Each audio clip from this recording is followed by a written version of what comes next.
കേരളത്തിൽ ഇന്ന് അതിശക്തമായ മഴയ്ക്ക് സാധ്യത. പത്തനംതിട്ട, കോട്ടയം, ഇടുക്കി, എറണാകുളം ജില്ലകളിൽ ഓറഞ്ച് അലർട്ട് പ്രഖ്യാപിച്ചു. ഇടിമിന്നലിന് മണിക്കൂറിൽ 40 കിലോമീറ്റർ വരെ വേഗതയിൽ കാറ്റിനും സാധ്യത. ശക്തമായ കാറ്റിനും ഇടിമിന്നലിനും സാധ്യതയുള്ള ഘട്ടത്തിൽ ജനലും വാതിലും അടച്ചിടുക. വാതിലിനും ജനലിനും അടുത്ത് നിൽക്കാതിരിക്കുക. ഇടിമിന്നലുള്ള സമയത്ത് ടെലിഫോൺ ഉപയോഗിക്കരുത്. അന്തരീക്ഷം മേഘാവൃതമാണെങ്കിൽ തുറസായ സ്ഥലത്തും ടെറസിലും കളിക്കുന്നത് ഒഴിവാക്കുക. ഇടിമിന്നലുള്ള സമയത്ത് വൃക്ഷങ്ങളുടെ ചുവട്ടിൽ നിൽക്കരുതെന്നും അറിയിച്ചു. വരും മണിക്കൂറിൽ കേരളത്തിലെ തിരുവനന്തപുരം, കൊല്ലം ജില്ലകളിലെ ഒറ്റപ്പെട്ട ഇടങ്ങളിൽ ശക്തമായ മഴയ്ക്കും മണിക്കൂറിൽ 40 കിലോമീറ്റർ വരെ വേഗതയിൽ കാറ്റിനും സാധ്യത.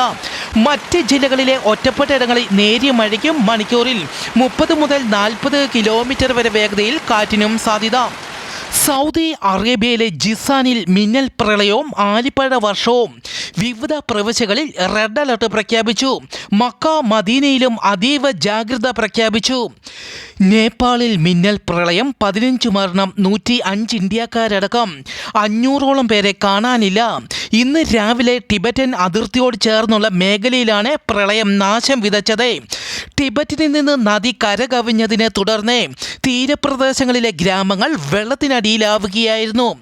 അതിർത്തി പങ്കിടുന്ന ബീഹാറിലും ജാഗ്രതാ നിർദ്ദേശം നൽകി.